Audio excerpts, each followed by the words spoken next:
Ndabaye mwiriwe mu izina rya Yesu. Ego ndakuramukije. Uno munsi reka tuganire ku ijambo ry'Imana. Turi ku miga canke amasengesho ku munsi wa gatanu. Eh, Turiko dukorera ku murongo wa telefone apel, tukongera tukaba turiko turakorera no ku murongo wa Zoom ku babishoboye kwinjira. Reka turirimbe indirimbo. Hari ururirimbo namaze gutegura, ndize ko n'abandi baza kurushikiriza izindi ndirimbo. Ni ururirimbo ruvuga ngo tel que je suis sans rien à moi, sinon ton sang versé pour moi et ta voix qui m'appelle à toi. Agneau de Dieu, je viens, je viens, tel que je suis bien vacillant, en proie au doute à chaque instant. Lutte au dehors, crainte au dedans, agneau de Dieu, je viens, je viens, tel que je suis, ton cœur est prêt à prendre le mien tel qu'il est, pour tout changer, sauveur parfait, agneau de Dieu, je viens. Je viens, tel que je suis, ton grand amour a tout pardonné sans retour. Je veux être à toi dès ce jour, agneau de Dieu, je viens, je viens. Amen. Uhoraho Mana yacu turagushimiye cyane kuko watugiriye neza ukaduha uyu mwanya mwiza kugira ngo tube hano dushobore kugusenga, dushobore kwibutswa ijambo ryawe. Warakoze Mana kuba waraduteguriye aka kanya n'ibi bihe kugira ngo dushobore kubana nawe. Egome wamana natwe kuko ijisho ryawe ryama kuri twebwe, ariko kandi ngaha uduhaye akaryo kugira ngo tukuganirize nk'umuvyeyi. None rero Mwami turagushimiye ku rukundo wadukunze. Waradukunze nubwo twagiye dukora ibyaha, nubwo twagiye twitandukanya nawe tukakuja kure, waradukunze uturungikira umwana wawe Yesu Kristo ngo umwizera wese ntazapfe rubi ariko azabona ubugingo budashira. Uwo Yesu niwe yatwishuriye ibyaha byacu ku musaraba, apfa ku bwacu kugira ngo twebwe dushobore gukira. Muri we twarazutse, twazukanye na Kristo kuko twabambanywe nawe, ibyaha byacu byabambanywe nawe, ariko kandi twe twazukanye na Kristo. None nk'uko umuririmbyi canke umukozi wawe Pawulo yavuga ati none ubu ndiho, natwe turiho, turi muri Kristo. Ijambo ryawe riravuga ngo nta kizodutandukanya n'urukundo Imana idufitiye muri Yesu Kristo. Turagushima Mana kuko wabikunze gutyo, ukadukunda, ukaduha, ukatwugururira imyango yose, aho tutari kwishikana ni waduteguriye. None rero ishimwe n'icyubahiro n'ibi vyawe. tuje imbere yawe mana tukwereka uyu mugoroba, tukwereka umwe umwe wese mu bari ngaha mana, ngo wowe umugiriye neza uno munsi agira ikindi kintu yongeye ko mu byo yari asanzwe amenye canke amenyereye, mu byo atahora yumva canke yahora yumva ntabitahure. Uno munsi databuja utange umuco, umushoboze wugurure, kuko nakari ijambo ryawe riravuga ngo uhoraho ni wowe uduha amahoro, kandi ibyo dukora ni wowe ubirangurira muri twebwe. Turagushima kubw'urukundo rwawe, turagushima kuri Imana yaturemye, turagushima kuri Imana sega w'amahanga, ishimwe n'icubahiro n'ibibi vyawe. Urakoze Mana, duguhaye umwanya, karibu. Ijambo ryawe riravuga ngo aho babiri canke batatu bazoba bakoraniye mu izina ryawe, uzoba uri hagati yabo. Natwe turemeza kuri hagati yacu, kandi tuguhaye ikibanza c'ubwami. Mwami, si twe tukikwiriye, ni wowe ugikwiriye. Nugaba uganze ku mitima yacu, uganze ku marangamutima yacu, uganze databuja ico cose kitugenga canke kitugera canke cogira ico kidukozeko. Ariko turasaba kandi ngo ngaha havugirwe ijambo ryawe, ijambo wahumetse, kuko niryo riri mu bugingo. Urakoze nyaguhora ku ngoma, ishimwe n'icubahiro n'ibibi vyawe, ni mu izina ry'umwami wacu Yesu Kristo dusavye twizeye, amen. Tugira ngo twige ijambo ry'Imana, dufate za Bibiliya zacu ngo dusangire ku majambo y'Imana. Ikidukoranya n'ikitwirukanza ni iki? Niko ndavuga nti ijambo ry'uno munsi rifatiye ku kintu tumenyereye, mbere turimwo, ari iki gikorwa cyo kuvuga ubutumwa. Ariko ubutumwa twahawe kugira ngo dushikirize amahanga n'ubuhe. Ku gisoma kigufi nashoboye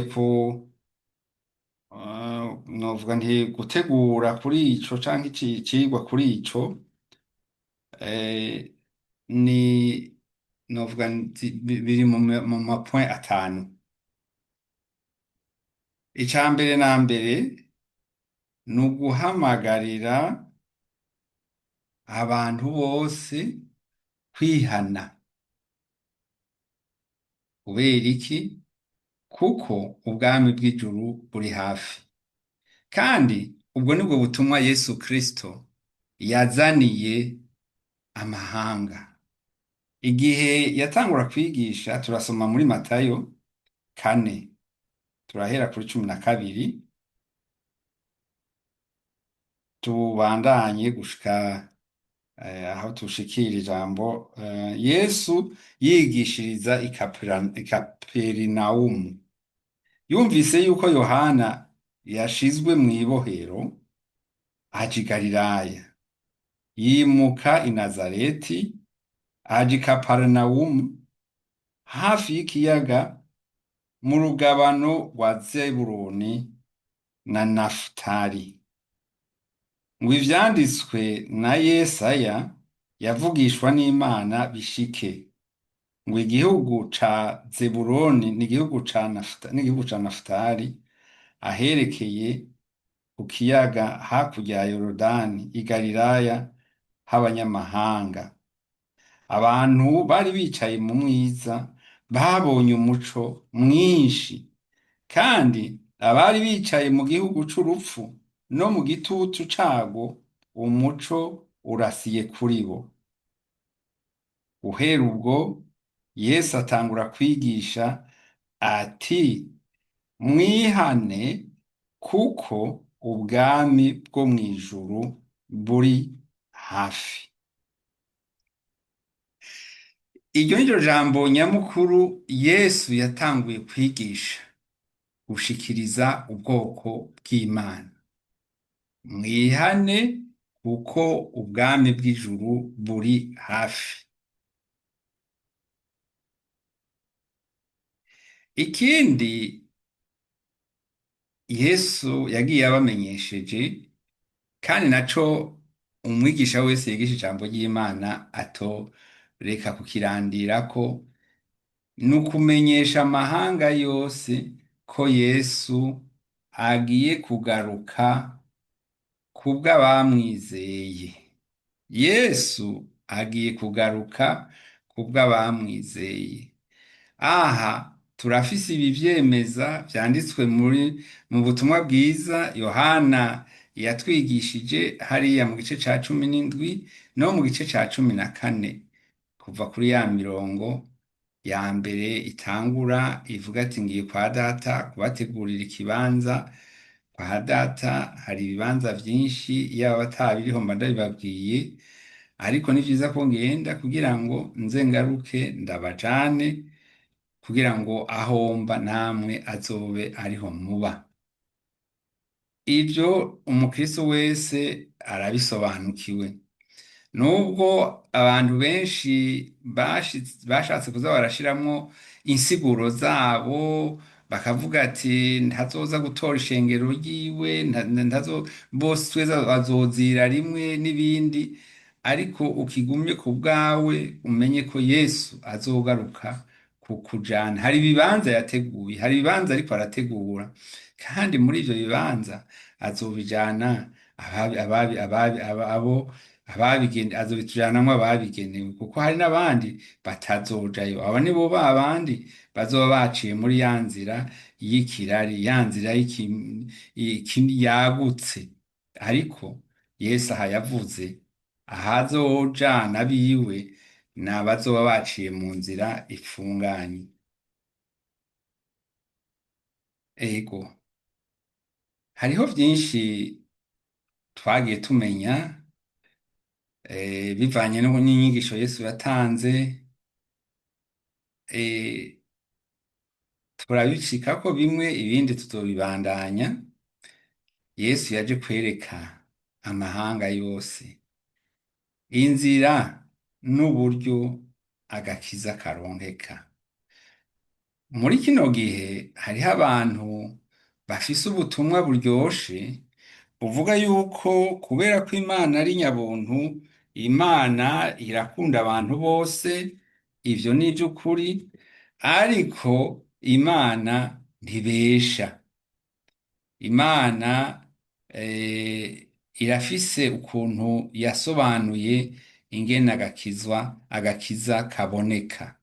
Muri Yohana 3:16 na gushika kuri 18, ibi ni ibisomwa twese tumenyereye, bivuga yuko urukundo Imana yakunze abari mw'isi nirwo rwatumye itanga umwana wayo w'ikinege, ngo uwumwizera wese ntazapfe rubi, ariko aze abone ubugingo budashira. Kandi aha niho batwibutsa bati Yesu umwana w'Imana ntiyaje gucira urubanza isi, yaje kugira ngo isi ikizwe nawe. Abamwizeye bazokizwa, ariko abatamwizeye bamaze gutsindwa n'urubanza kuko batizeye umwana w'Imana. Ijambo rimeze nk'iryo riragaruka kandi mu vyakozwe n'intumwa, hariya muri vyakozwe n'intumwa 4:12, niho havuga ngo nta rindi zina ryatanzwe kw'isi no mw'ijuru dushobora gukirizwamwo, ni Yesu gusa. Kandi uwo Yesu nyene bwiwe nawe nyene yarivugiye ati jewe ndi inzira n'ukuri n'ubugingo. Ndi inzira n'ukuri n'ubugingo. Ego, namaze kukivuga. Iyindi point ivuga ngo yaje kwibutsa icatumye Yesu aza mw'isi, kugira ngo isi ikizwe nawe. Yarabwiye intumwa,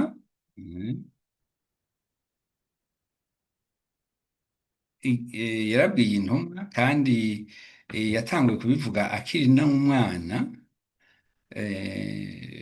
mu muntu akiri umwana. Muribuka aho yagenda i Yerusalemu, bari bagiye nko mu bikorwa vy'Imana, hanyuma agasigarayo.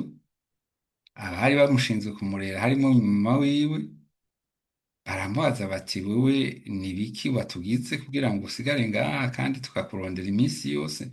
Iyi minsi yose ntitukubona. Ati ntimwari muzi yuko bikwiye ko nitwararika kandi canke niyitaho umurimo wa data? Yaje kudukiza. Yesu yaje kudukiza. no kudutuma. Eh, mu ibaruwa Pawulo canke ibaruwa ryandikiwe Abaroma, ko hari aho bavuga bati hari aya mabaruwa yose hari ayo twitirira Pawulo atari we yanditse. Ahanini ibi vy'ama-epitire vyanditswe na Pawulo na Luka, ariko kandi hariho n'abandi banditse bo n'amazina yabo ariho nka Petero, nka Yohana. Hoho naho haratubwira ngo umuntu akizwa no kwizera mu mutima wiwe, akavyatura n'akanwa kiwe. Hariya hano ababwiye mu Baroma, mu Baroma 10, reka tuhasome canke ni mu Roma, mu Baroma 10 turahera, reka tuhere aho ijambo rihera kugira ngo dushobore kurishikako neza, ngo inzira yo kugororoka igenewe abantu bose. Mose yanditse ati ushishikara kugororoka kuva ku vyagezwe niko kuzomubeshaho, ariko ukugororoka kuva ku kwizera kuvuga gutya ngo ntiwibaze uti ninde azoduga ngo aje mw'ijuru, risobanurwa ngo kumanukana na Kristo, canke uti ninde azomanuka ikuzimu, risobanurwa ngo kudugana na Kristo yamukuye mu bapfuye. Ariko kwavuze gute? Kwavuze kuti ijambo riri hafi yawe, riri mu kanwa kawe no mu mutima wawe, niryo jambo ryo kwizera, iryo tubigisha. Kuko niwaturisha akanwa yuko Yesu ari umwami, ukizera mu mutima yuko Imana yamuzuye imukuye mu bapfuye, uzokizwa. Kuko umutima ari wo umuntu yizeresha, akaronka kugororoka, kandi akanwa akaba ariko yaturisha akaronka agakiza. Kuko ivyanditswe bivuga ngo umwizera wese ntazoterwa n'isoni.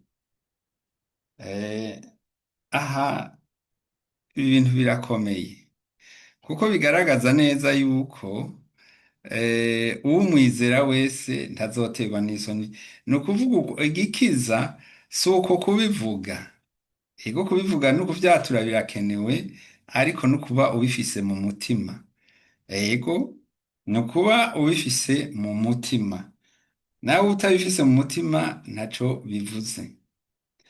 Ego reka nongere ndabereke irindi jambo, ijambo twamenyeshejwe kandi ryatugiriye akamaro rwose, ni ijambo Yesu wenyene yivugiye hariya igihe bamuhereye igitabo muri Luka, Luka 4, yaramenyesheje icamuzanye kw'isi. Bamuha igitabo c'uwavugishwa n'Imana Yesaya, arakizingurura abona ahantu handitswe ngo mpwemu w'Uhoraho ari kuri jewe, nico catumye andobanuza amavuta kugira ngo mbwire aboro ubutumwa bwiza.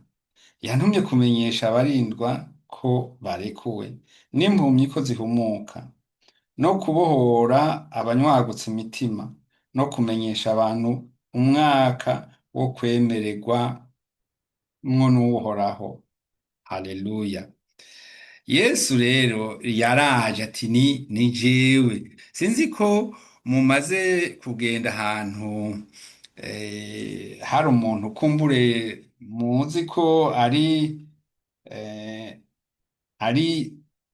uwumenyekana, mugashika nko muri urwo rubanza ariko ntimunamumenye, kumbure we akanabamenya hanyuma iyo uwo muntu akubwiye canke mutanguye kuganira akakubwira ati rega ni jewe, uca wumva akanyamuneza, ubuye twararonse amateleviziyo n'ibintu bimureka, nta muntu amenyekana tutakimenya, uramumenya utaramubona kubera kumubona amasanamu. Ah,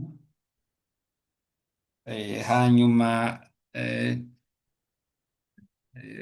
biranezereye. Yesu rero yaraje yiyereka izo ntumwa ziwe arababwira, mugabo mwari muzi yuko Yesu naho yaje mu isi akigisha agasobanura, hariho abantu batigeze bamenya by'ukuri Yesu wari bamubonye nk'umuntu akora ibitangaza, bamubonye nk'umuntu adasanzwe, ariko batigeze bamenya ko ari we nzira n'ukuri n'ubugingo.